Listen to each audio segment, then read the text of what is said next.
And welcome to the Rob Call Bottom Up Show, available on YouTube and iTunes and Stitcher and Pacifica Radio Network and Progressive Radio Network and lots more places. And the complete archives are available at opednews.com/podcasts, which is the news and opinion site that I publish for progressives and lefties. So my guest for this show, a repeat guest and a dear friend, is Thom Hartman. He's a progressive, national and internationally syndicated talk show host, described by Talkers Magazine as America's most important progressive host, and one of the top 10 radio shows in the country every year for over a decade. He's also a New York Times bestselling author of over 26 books that have come out in multiple languages. His website is thomhartman.com. That's THOMHARTMANN.com. Great to have you back. Thanks. Although, however you spell my website, it'll get you there. We have all 4 misspellings. So, I forgot about that. Yeah. Thanks for having me, Rob. It's great to be here with you on your podcast. So we're here today to talk about your new book, which is part of a Hidden History series. This one is a hidden history of monopolies, how big business destroyed the American dream. Right. And it's a great book. It's not a big book, but it's just, as every book you write, it is so packed with history and fact and updated numbers. It's just, you're an amazing writer. You really are. And this is just another one of the great books that you do, and I highly recommend it. With a foreword by Ralph Nader, by the way. His foreword is just great. Yeah. Yes, that's right. So what's a monopoly? Let's start off with the definition of a monopoly and throw in how you compare it to cancer. Well, cancer is where one individual cell in the body, and it always starts with one cell, decides that it is going to be the cell. It is going to take all the nutrients. It's going to multiply forever. And suck in all the rest of the nutrients in the body. Cancerous tumors develop their own blood system, their own vascular network. They basically drain the body of nutrients, and this is why typically when people have cancer, if they live long enough to wither up and die, that's what happens. They wither up and die. They get, they lose weight until they become, in many cases, skeletal. And it's because the cancer is taking all the nutrients. Monopolies do the same thing. And I think cancer is a very good analogy for monopoly. Monopoly is where one company, or in the case of what's referred to as an oligopoly, more broadly, I use the term monopoly to describe these as well in the book, although I make that distinction in the book, is where a single company or a small group of companies dominate an industry, dominate a market niche. Whether it's retail, whether it's restaurants, whether it's hotels, whether it's movie theaters, whether it's airlines, whether it's banks, whether it's fast food, pick your media, pick your market sector. Pretty much every market sector in the United States, right down to things like crafts and arts and crafts stuff. Pretty much every consequential market sector in the United States is now dominated by between 3 and 5 companies in a monopolistic fashion. And what this does is it eliminates competition. That's the whole point of monopoly in the first place. And by reducing competition, you reduce things like market, I was going to say versatility, innovation. You reduce innovation, you reduce inventiveness. Companies are not as nimble on their feet. They're not looking for ways to constantly, compete against the other guy and with a better and new and improved product.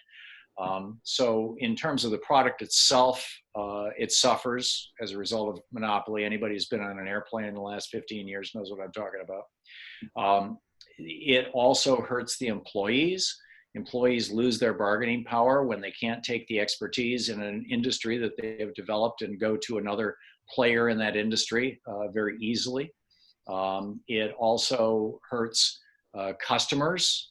I guess I've kind of defined that by, how, in fact, in the early part of the book, I think it's in the preface or the first chapter, I talk about how there's pretty good, actually very good research showing from Economic Policy Institute and other groups showing that the average American family pays every year about $5,000 per family per year in basically a monopoly tax, in higher profits, higher prices for all kinds of things. Internet service, for example, 1 gig up, 1 gig down internet service, which is 10 times faster than most Americans even have access to, is around $25 a month in most European countries.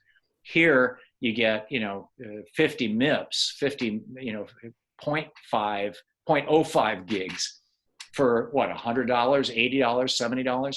It's same thing with cell phone service in most European countries. Cell phone service, 20, $25 a month. In fact, very often it's bundled with your internet service, and the whole thing is less than $35 a month. And in some cases, in France, for example, that includes television. And it's because they have over 1,000 different internet service providers in France, and several dozen phone company providers. So they actually have laws that prevent monopolies.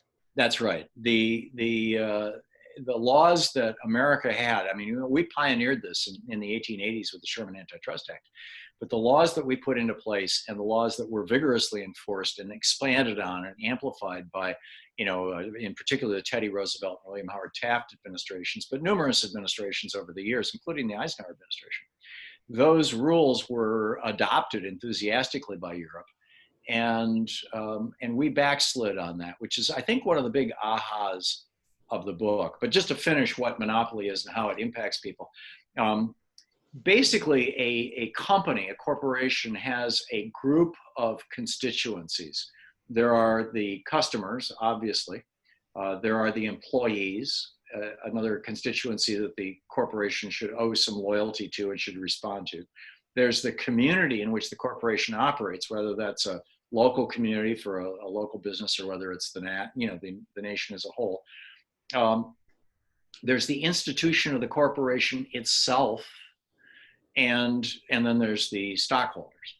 Well, in the 1960s, early 70s, a guy by the name of Robert Bork, who came out of the Chicago School, a student of Milton Friedman's, Robert Bork came up with this idea that all of these different constituencies, with one single exception, are irrelevant. That corporations should no longer have to or be judged by those people who are deciding whether or not they're a monopoly. Well, I think before we get to that, I think you should tell us what the Sherman Antitrust Act of 1890 was, because Bork is responding to that, right? Right, in part, yeah, and several other laws that amended it and amplified it and expanded it. The Sherman Antitrust Act basically said that any company or collection of companies that behave in a monopolistic fashion in order to limit competition in the marketplace have committed a crime, and the companies and their executives can be held criminally liable for that. And also, of course, there are civil penalties. So it outlawed this, and the ultimate enforcement of that is up to the Supreme Court, and that's the Bork story. And so go ahead. Now, my understanding, reading what you said about Bork in the book, is that Bork basically argued that the whole idea is make things the best for consumers as possible. So if a monopoly makes things cheaper for consumers, that's better.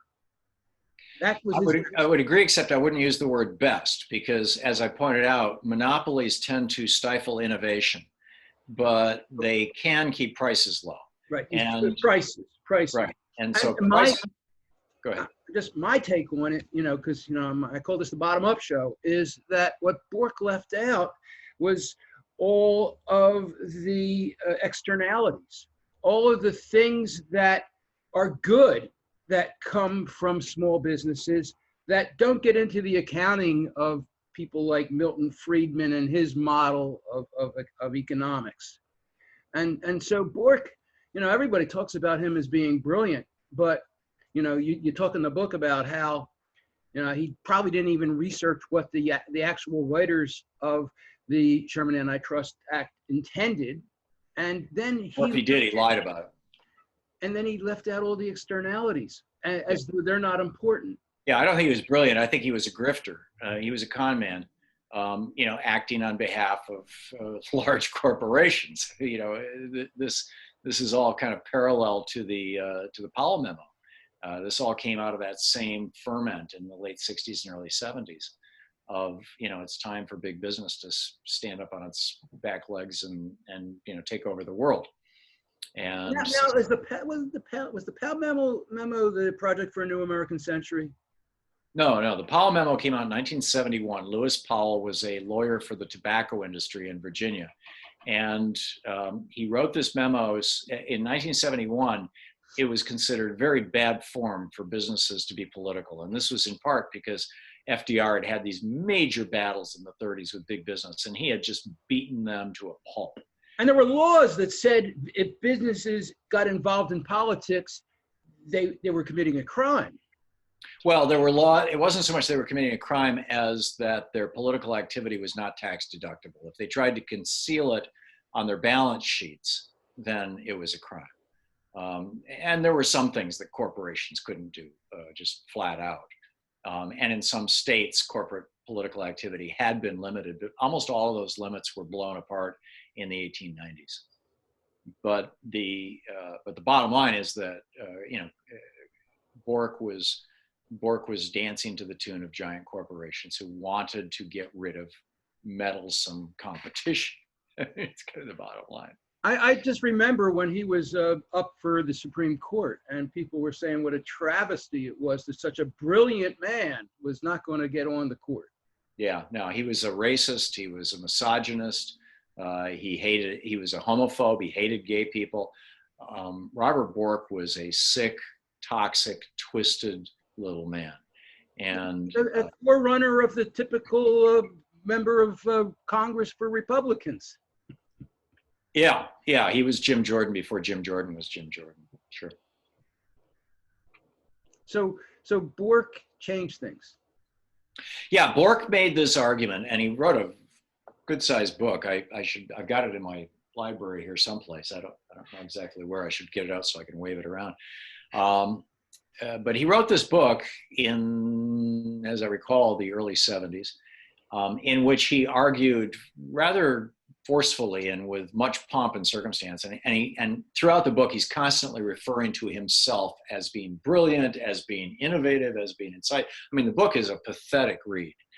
But the essence of the book was, we don't, as a country, we don't need to concern ourselves with corporate monopoly, with the impact of corporate monopolies or monopolistic behavior on communities, on employees, on customers outside of prices, on the institution, the corporation itself. If corporations end up getting bought out by other corporations or even being dismantled and sold off, that's all good. The only thing that matters is how much consumers are paying for product, consumer pricing. And, that was his pitch. It got picked up and adopted by the Reagan administration. And then, over a course of a decade and a half or so, the Supreme Court picked it up. I think the GTE Sylvania case was the first one where they really, really went all Bork. And the Supreme Court has basically rewritten the rules. They've reinterpreted the Sherman Act and several others that followed it. And as a result of that, monopolistic behavior is not only tolerated in the United States, it was celebrated by Ronald Reagan. You and I are both old enough to remember that, the hot thing starting in a big way in around 83 was M&A. The masters of the universe were these M&A artists, they called themselves, people like Michael Milken, mergers and acquisitions. And what they did was they took, a dozen small companies and or medium-sized companies, jammed them all together in one giant corporation and eliminated competition and also eliminated redundancy. So you didn't have, a dozen different accounting departments, or a dozen different sales departments. And as a consequence of that, you could cut the number of employees radically to produce the same product, because now you dominate the marketplace. You don't have to compete with other companies. And so, it led to massive layoffs. I mean, this was one of the major sources of layoffs in the 80s, 90s, and the first decade of the 2000s was this increasing monopolization of every single one of our industries. Now, and then you talked about Powell. Now, what did he do? He wrote this letter. Yeah, what Powell, he wrote it as a letter to Eugene Sindor, who was one of his neighbors in Virginia and was the president of the, what do you call it, the business association? Chamber of Commerce. Yeah, the U.S. Chamber of Commerce. Thank you very much. We used to get our insurance through when I was in Vermont. So Eugene Sindor was the head of the U.S. Chamber of Commerce, and Powell wrote him this confidential memo. It's got confidential all over it. And in that memo, he said basically businesses in America since the 30s have been afraid to express political, or even engage in politics, have been afraid to support politicians, have been afraid to, get involved in all this. And it's time for corporations basically to rise up and take over this country. It's time for, and not just corporations, the people that corporations have made rich. We are the downtrodden. And the fact of the matter is, in 1971, when he wrote this, the richest 5% of Americans, their income was going up, but it was not going up as rapidly as the bottom 80% of Americans. So, Bork was like, we've got to change this. And he laid out a prescription for this. He said, we need to seize control of our schools. We need to be writing the textbooks for our, primary and secondary schools. We need to get control of our colleges. We need wealthy people to endow departments like political science departments and economics departments so that they can control the content. We need to build think tanks so that we can control the dialogue and debate in the United States around issues of consequence to business and to billionaires. We need to seize control of the media and develop our own media. And he just went through all of these steps. We need to seize control of politics. We need to, basically target a political party and take it over, if not both parties. And it was a wake-up call, and is specific. It's ironic because Ralph Nader wrote the foreword to this book, and specifically in the Powell memo, Lewis Powell says Ralph Nader, who 4 years earlier had written Unsafe at Any Speed and taken on the auto industry, he said Ralph Nader's trying to destroy the American way of life, along with Rachel Carlson, who had started the environmental movement. The environmental movement, yeah. And Powell named them in the memo and said, these guys are going to take us down the road to Soviet-style Marxism if we don't rise up and push back. And that led to, within 3 or 4 years, the creation of the Heritage Foundation, the Cato Institute, the Competitive Enterprise Institute. I believe that the Ayn Rand Foundation had already been started at that point. But all of these, giant right-wing think tanks, or most of them, many of them, ALEC, the American Legislative Exchange Council, all of these came out of the Powell memo. And the other thing that came out of the Powell memo was he was very influential on the to the Supreme Court. His writings were taken very seriously by conservative scholars, and a lot of Powell's writings and Bork's writings, for that matter, influenced the 1976 Buckley versus Vallejo decision and the 1978 First National Bank versus Bellotti decision. And those were the two decisions in 76 where the Supreme Court said if a billionaire wants to own a politician or own dozens of politicians, that's just called free speech. It's protected by the First Amendment. And then in 78, 2 years later, they extended that logic to corporations and said corporations can also own politicians or even a political party. And that, of course, led to 1979, massive amounts of money being thrown into the political sphere, virtually all of it going in the direction of Ronald Reagan and the Republican Party, which put Reagan in office in 1980. Okay, so we need to take a break now. When we come back, I want to talk to you about how monopolies have to oppose big government. And then you talk about how they take it over. So we'll be back in just a second.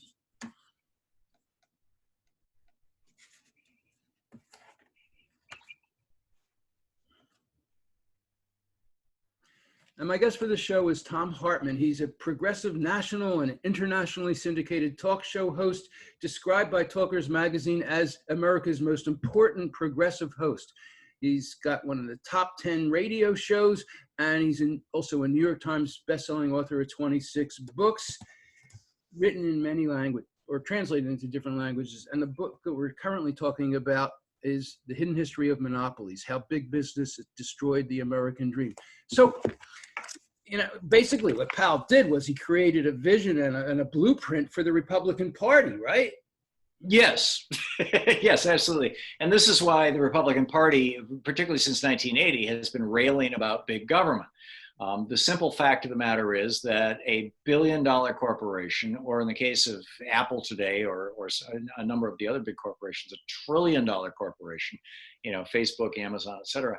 The only thing in the world that is powerful enough to constrain, regulate, modify the power, the behavior of $1 trillion corporation is government.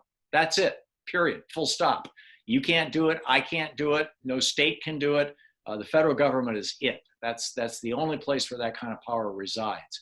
And so one of the top goals that Powell laid out, this was a little more implicit than explicit in the Powell memo, but one of the main things that he laid out and that Reagan picked up on and ran with was that we have to crush government. We have to crush big government. Because if the monopolists and the billionaires are really and truly going to run America like a feudal state, if they're going to get their way, and to hell with the average voter, to hell with unionized workers, to hell with people having economic rights in the marketplace, we will grant them certain political rights, to paraphrase FDR's 1936 speech, but economic rights, no way. Only government could guarantee those things. So we've got to get government out of the way. And we're seeing the peak of this. I mean, peak Reaganism was Steve Bannon, when Trump was inaugurated, saying, when he was asked, what's the main goal of the Trump administration? And he said, to deconstruct the administrative state. The administrative state is geek speak for the federal government. And deconstruct is geek speak for tear it down, which, by the way, is what Donald Trump has done. There are literally tens of thousands of federal jobs that are open and not being filled right now, right across the board. He announced right after he became president that anybody who worked for Social Security, for example, that they were going to have up to 15 to 20,000 layoffs. And so, if you wanted to take early retirement, no problem. We'll give you a golden parachute. And 15,000 people retired from Social Security. So now it takes over 2.5 years to have a Social Security disability claim adjudicated, and you can wait months to have your initial Social Security meeting. The same thing with Medicare, which is administered by the Social Security Administration. So this is part of Reagan's Starve the Beast strategy, which now we're also seeing it with the post office as well. Certainly. Absolutely, which is break government and then stand there and say, look at that, that's broken. Let's replace it with something that some billionaire can make some money off of.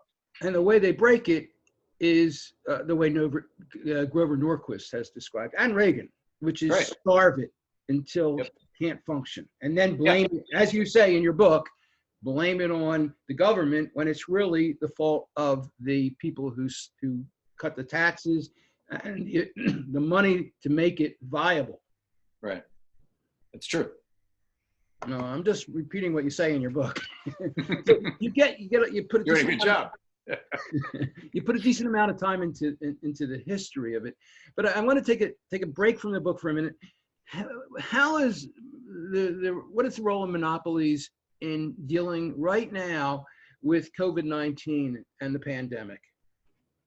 Well, Trump is going to the monopolistic pharmaceutical companies, unless there's somebody who's a buddy of his or somebody who will give him a little kickback. And we're starting to look at Kodak right now in that regard, where he can just hand them a couple $100 million and say, here, have fun. But by and large, he wants a vaccine. So he's gone to these big companies and said, he's going to cut all these strings and he's going to give them billions of dollars and pre-buy the vaccines. It's not the way that government should be run. And, I'm all in favor of aggressive government action and of subsidies, frankly, for public health. But he's doing it on a no bid basis based on, who Jared Kushner can wheedle the best deal that many of us believe will be the best deal ultimately for Donald Trump and Jared Kushner out of, or companies that he can invest in. He can buy, if he buys $100 million of the stock in Kodak and then the next day gives them a $700 million gift and their stock goes from $2 a share to $16 a share, and then I think Trump it was sells 65. it. And we have no way of knowing how much he's doing that. There are some people who are suggesting that Trump may have made as much as $1 billion, or at least the Trump crime family may have made at least $1 billion, and maybe multiple billions of dollars during these 3 years by manipulating the stock market. Now, America, tell us a little bit about the roots of monopolies in the founding of America. Well, monopoly has always been the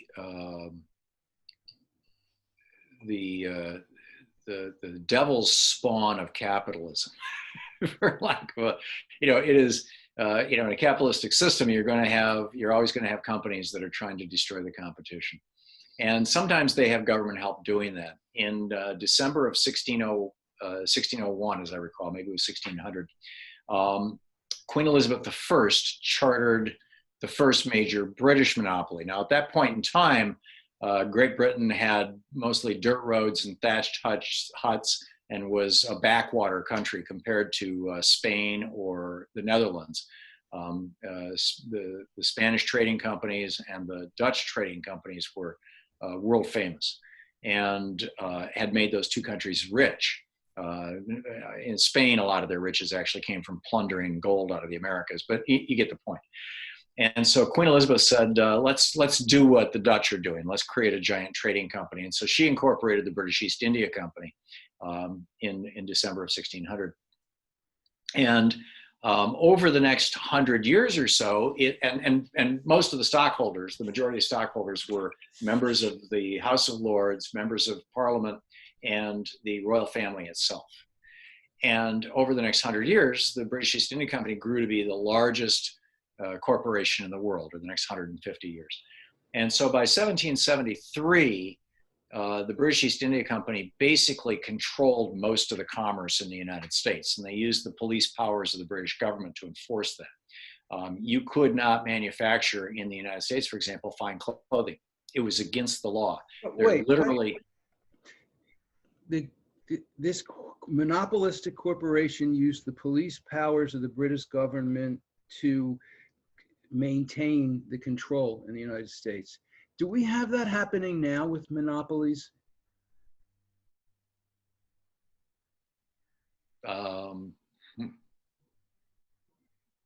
In a very different way. I mean, back then, when George Washington was sworn into office, he wanted to be sworn into office wearing an American-made suit.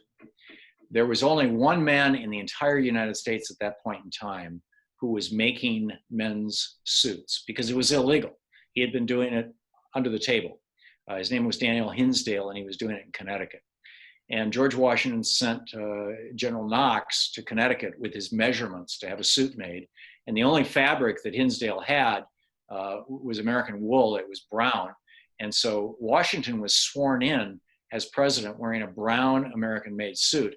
He posed for the famous photo wearing British black, black British formal wear, which was, which the East India Company imported into the United States. They held the monopoly on clothing here. But if you tried to make clothing in the United States, fine clothing, or if you even tried to make the fabric for fine clothing in the United States, you could be arrested and sent to prison.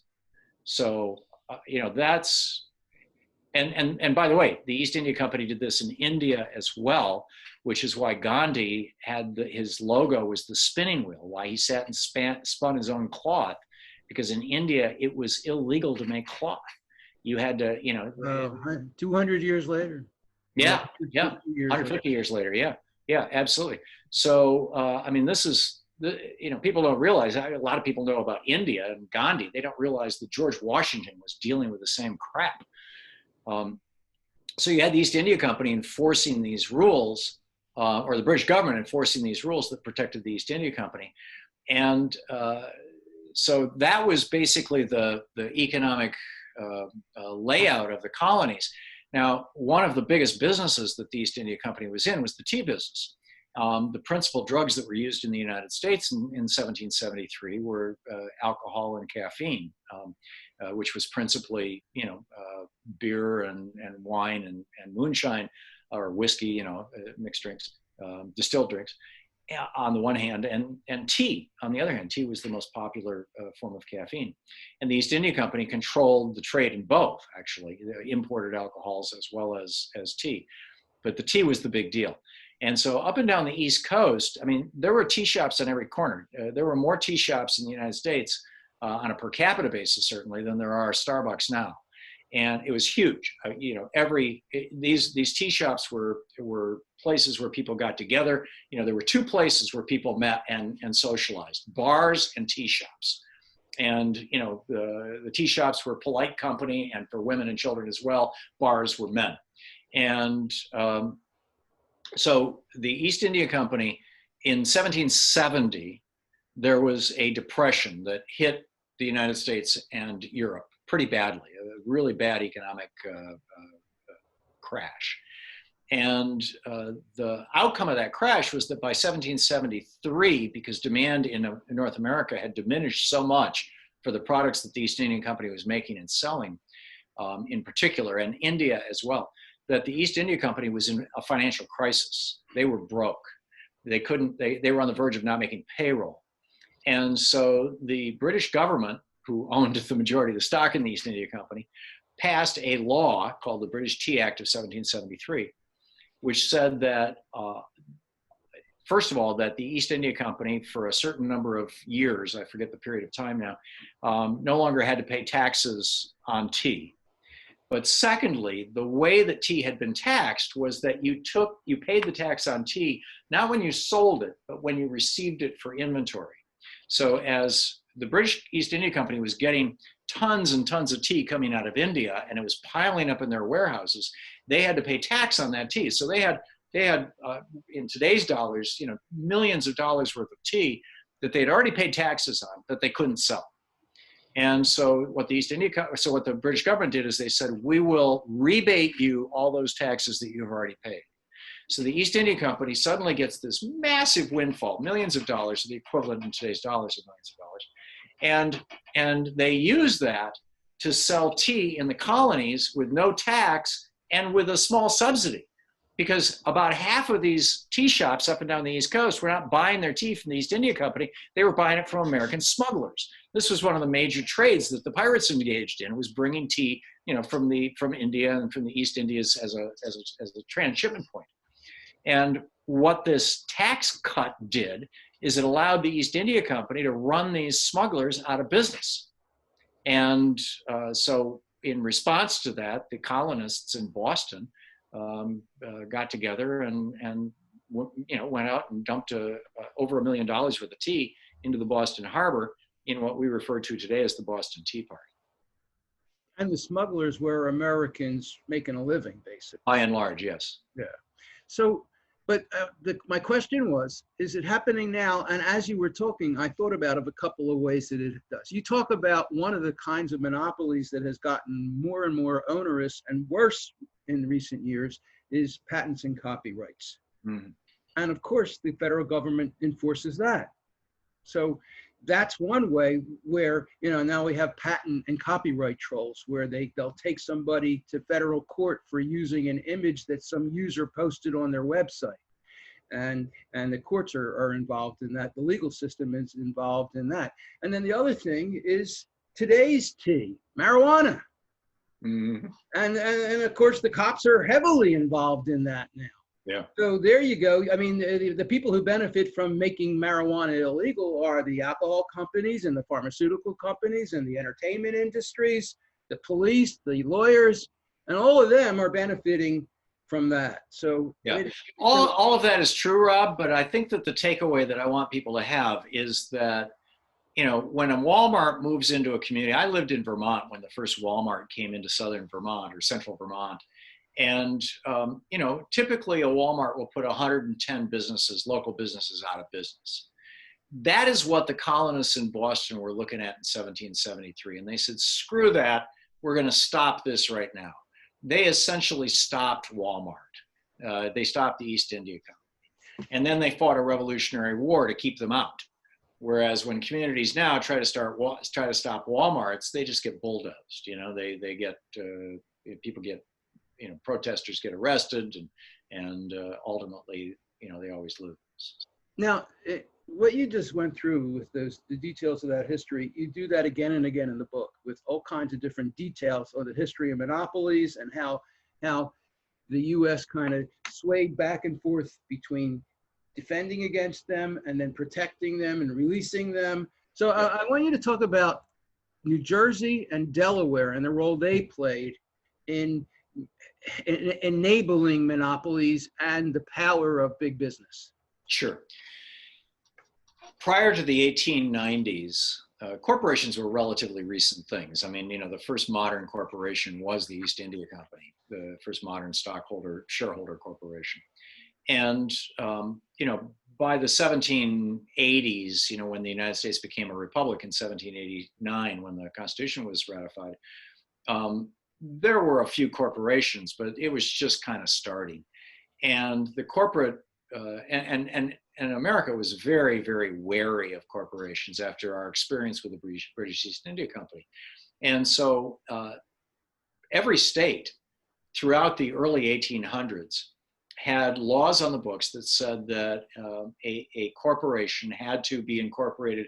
The principal reason for incorporation had to be to serve the local community, number one, or the state, number one. And then you could say, and we'll do that by making railroad cars or whatever it may be.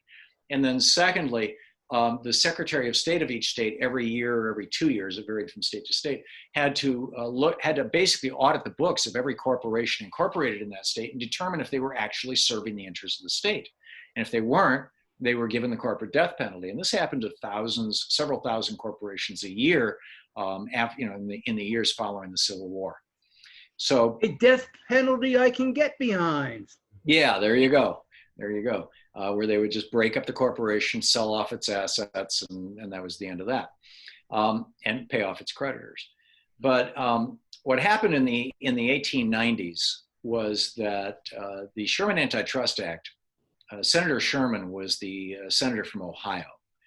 And it's no coincidence that he introduced the Sherman Antitrust Act, and it's named after him, because Ohio did this a few years before the federal government did. And a number of other states had as well. They had passed their own versions of antitrust laws in order to protect small and medium-sized businesses in their states from multi-state trusts, what today we would refer to as monopolies or oligopolies. And so John Rockefeller, people don't realize this. I was going to say remember, but I don't think there's anybody alive old enough to actually remember it. But the principal sources of oil in the United States in the late 1800s were Ohio and Pennsylvania. This is where, Standard Oil of Ohio came out of. This is where Rockefeller was based, was Ohio. And Pennzoil, Pennsylvania oil, came out of Pennsylvania. Those two states were the principal providers of oil in this country, and Rockefeller was in Ohio. And so when he started putting together his trusts, he started bringing in his competitors and giving them shares in his company in exchange for turning their companies over to him, essentially, and building this giant monolithic company. At one point, he controlled more than 95% of all the oil in the United States. As he started doing this, the state of Ohio said, you can't do this. This is illegal. This is against our law. And so Rockefeller, and let me put the federal caveat on this. The Sherman Act was passed, by 1890, but it wasn't enforced until 1902 in any meaningful way. Teddy Roosevelt was the first to really seriously enforce it. So there was no federal enforcement of this, but the states were starting to do it. So Ohio said to John Rockefeller, you either stop what you're doing or we're going to put you in jail, or we're going to break up your company. We're going to kill it off. And so Rockefeller very publicly in the newspapers and in other public proclamations came out and said, basically, will no one rid me of this meddlesome priest? He said, is there a state out there that is willing to change their incorporation laws to accommodate what I'm doing? And he made this case that what he was doing was good for the economy and it was powering America and we need to get our energy and all this kind of stuff. And New Jersey said, okay, cool. We'll do away with our laws against monopoly here in New Jersey. you can come here. And so then Delaware said, oh no, we'll do even more. We'll, and New York got in the act, Connecticut got in the act. At the end of the day, Rockefeller moved to New Jersey, which is why Standard Oil of New Jersey came about. And, but Delaware ended up winning the competition for the lowest bar. So today, as a result of that, more than half of all the corporations in the New York Stock Exchange are Delaware corporations. Because in Delaware, you don't actually have to do business in Delaware. You can incorporate with a single sentence, this corporation, as your statement of purpose. This corporation is incorporated for the purposes of doing whatever may be legal in the state of Delaware, period, full stop. You can have a single shareholder. Most states require at least 2 or 3 shareholders. You can have no corporate oversight or governance, effectively. It's like super, super easy for corporations to use. What this did was it basically just castrated all the rules and laws of all the other states. That's right. Well, what happened was, if any of these states that wanted to continue to have large industries, if they wanted Andrew Carnegie to make steel, if they wanted, Mr. Dow to make explosives, if they wanted, or Mr. DuPont rather, to make explosives, if they wanted Mr. Dow to make chemicals, if they wanted, what's his name, the railroad baron, to run the railroads, they were going to have to change their laws. And so by roughly 1900, this was all within a 5 or 6 year period. By 1900, basically every state had done away with or modified their incorporation laws so that they would be basically John Rockefeller compliant. Now, the way that applies now is healthcare, because right now, health insurance. This is something that Republicans have been advocating for, that a health insurer can go to any state and set up their business there, and they could find the state with the least regulations, and that gives them the most ability to screw people. And that hasn't happened yet, but that's what they've been trying to do. Well, that's what will happen the day after the across state lines. Those are the magic 3 words that you need to look out for. Back in the 1970s, states, banks could only operate in the states in which they were incorporated. And Nixon got those laws changed so that banks could do business across state lines. Used to be banks were always state banks. And in Michigan, the biggest bank was the Michigan National Bank. And in fact, they were the largest client of my ad agency in 1972. And we did not have, Bank of America or Chase or Wells Fargo or any of these big banks operating in Michigan back then. So when they allowed them to operate across state lines, the banks were, every one of them had their own individual credit cards. And so the biggest banks incorporated in North Dakota, because North Dakota had the least restrictive laws. They allowed the highest interest rates. They did not have any meaningful oversight of banks.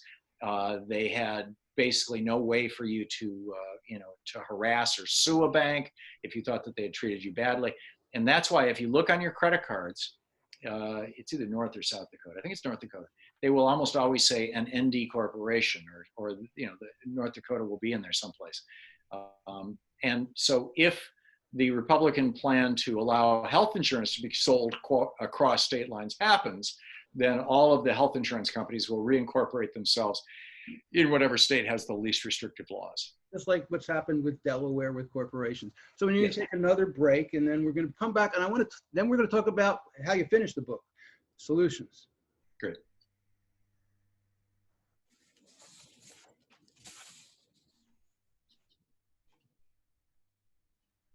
My guest for this show is Thom Hartman. He's a progressive, national, internationally syndicated talk show host, described by Talkers Magazine as America's most important progressive host. He has one of the top 10 radio shows in the country every year and has had for over a decade. He's also a New York Times bestselling author of 26 books. And we're talking about his newest book, The Hidden History of Monopolies. So what are the solutions? What do we do?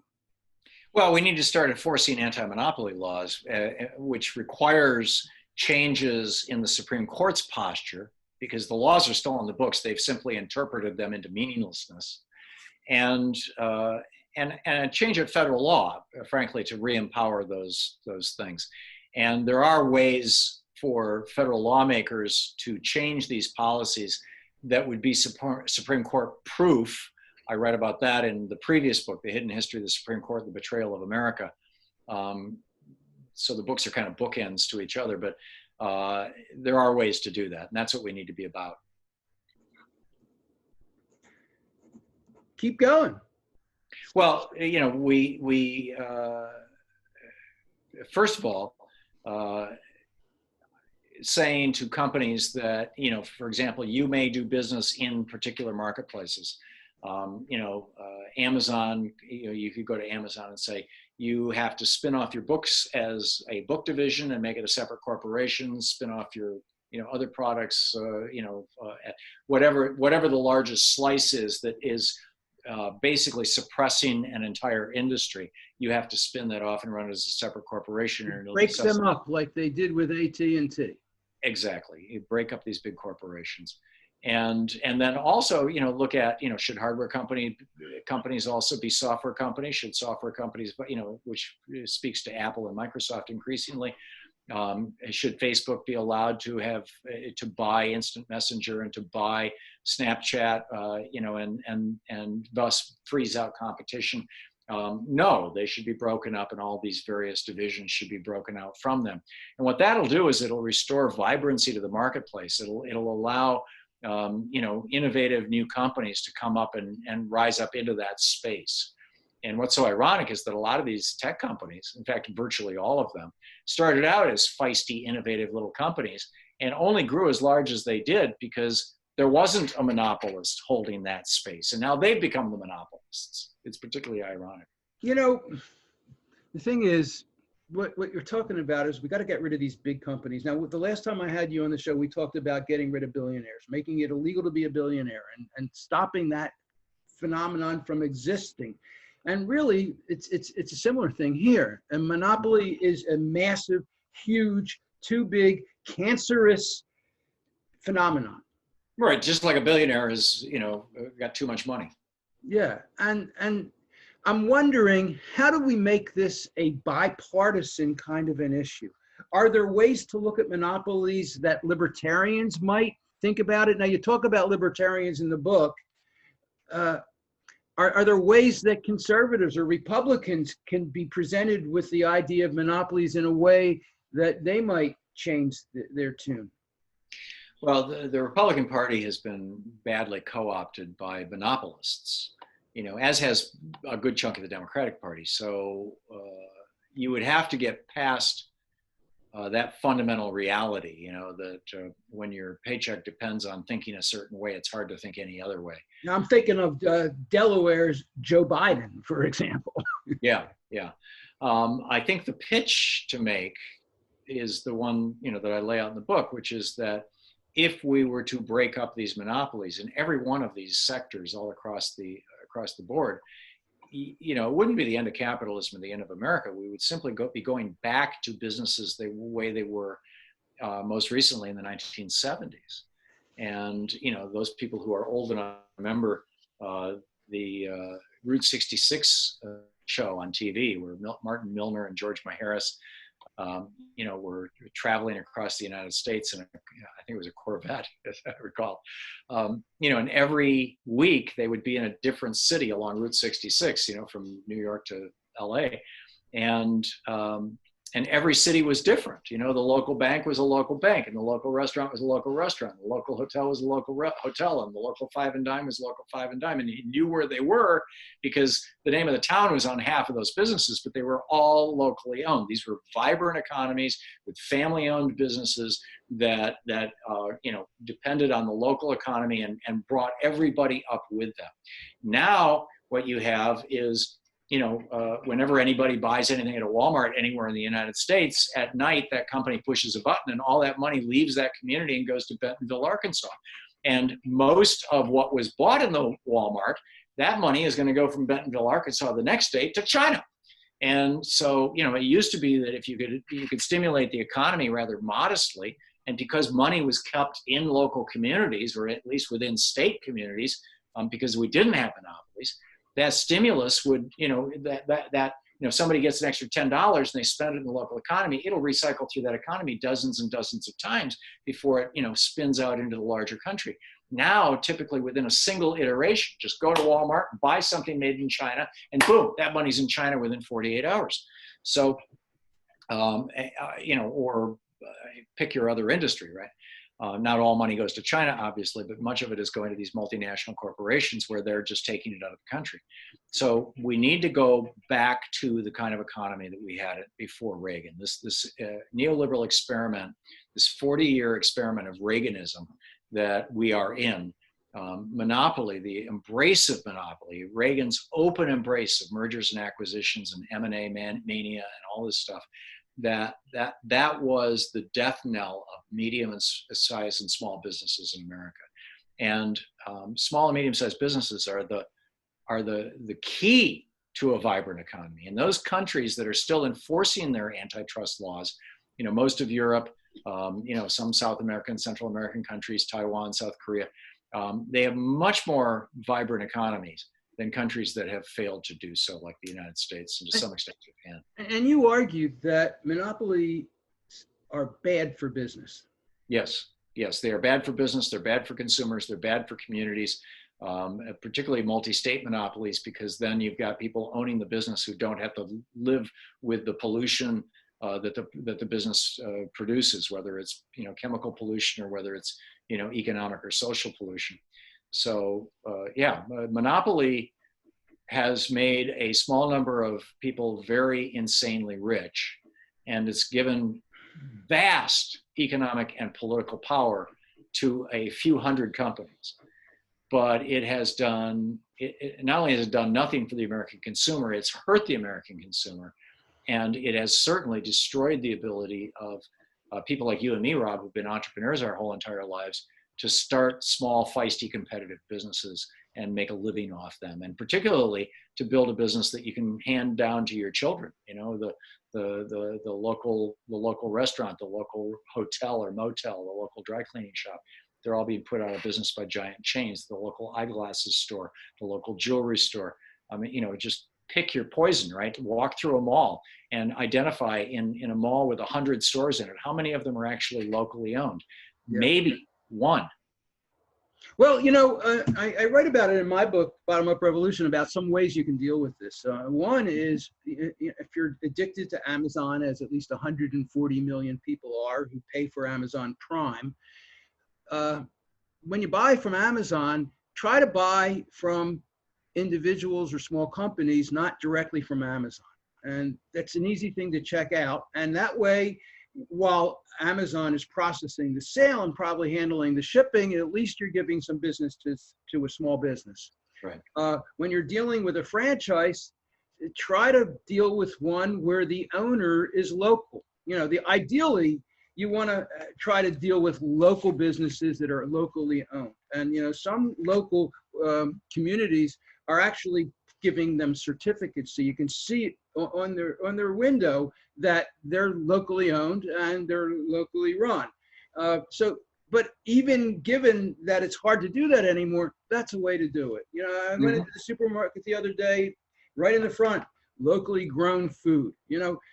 It takes a little extra effort, a little more consciousness that this is part of the system, but you can do some things like that. Now we need to do a lot more than that. But that's one thing. Now, before we wrap up, we've got a couple more minutes. I want to hear from you about libertarianism. You've been talking about that lately. You've written about it in the book. Where's that fit into the picture here? And you got an interesting history of it in the book, too. Yeah, libertarianism started in the 1970s with FEE, which I forget what the acronym stood for, but it was basically a real estate lobbying group. And they wanted to provide and they were chafing under real estate regulations that you had to disclose to a buyer that there was rot in the basement or that whatever. I mean, there was a fair amount of regulation of real estate, and the contractors had to file environmental impact statements and stuff like that. And they were just really, really chafed by all this stuff. And so they were trying to create an intellectual and political rationalization for basically, greedy corporate behavior. And so they invented this thing called the Libertarian Party. This was created by a real estate lobbying group.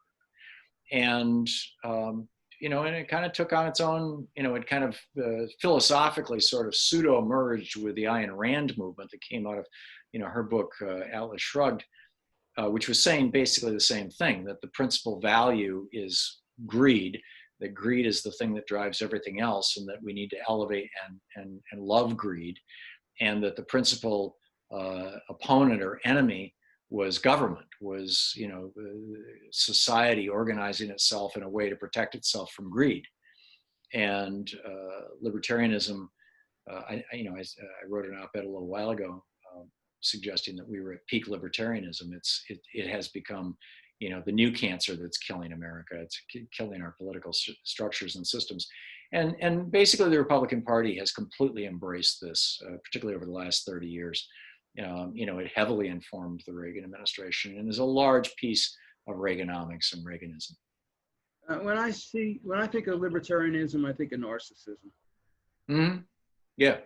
Yeah. I refer to libertarians as Republicans who want to smoke dope and get laid. I've quoted you on that many times. So how do libertarians tie in with monopolies? Well, libertarians suggest that there should be no anti-monopoly restrictions on corporate behavior. So, libertarians, I think you could argue that Robert Bork was an early libertarian. Yeah. You mentioned in the book, and it's kind of a side thing that caught my attention. You say, the whole idea of government grew out of ancient families, tribes, and clans who worked together to protect the youngest, the oldest, and weakest members of their hunter-gatherer communities. I never heard that proposed before. Well, I think it's fairly obvious. Government from hunter-gatherer bands to government? Sure. Hunter-gatherer bands had rules. They had governance. Many of the Iroquois Confederacy folks were still living as hunter-gatherers. The majority of them had kind of settled down by that point. But, they had sachems who would negotiate with other groups. They had representatives. Only women were allowed to vote for the 5 Iroquois nations. You read Peter Farb's book, Man's Rise to Civilization, which is about first contact with, I think it was 34 different Native American communities in the United States back in the 1700s. And he talks about these elaborate systems of governance. In fact, he made the point that the Shoshone of Nevada, who literally just wore a loincloth, and they lived, with a population density of 100 people per square mile because they lived in the desert. Mark Twain called them desert rats and said they were worth shooting, right? That the Shoshone, he said, had rituals and internal systems of governance that rivaled the court in Versailles. So what we need to do really in terms of dealing with monopoly is go back 1,000 years. I think we can just go back 50 years. Years? Okay. We got to wrap. I promised to get you out of here in time because I know you have another meeting. Yeah, I do. My guest for the show has been Thom Hartman. He's an amazing progressive talk show host. He's the author of 26 New York Times best-selling books, and he is the author of a new book, The Hidden History of Monopolies. His website is thomhartman.com, any way you spell it. Thom, yeah, and we should disclose that you've been one of my best friends for, 20 years or more? So, closer to 30 now. Yeah, closer to 30. Great to be with you, Rob. Thanks so much for inviting me on. Oh, it's a pleasure. And good luck with the new book. Thanks.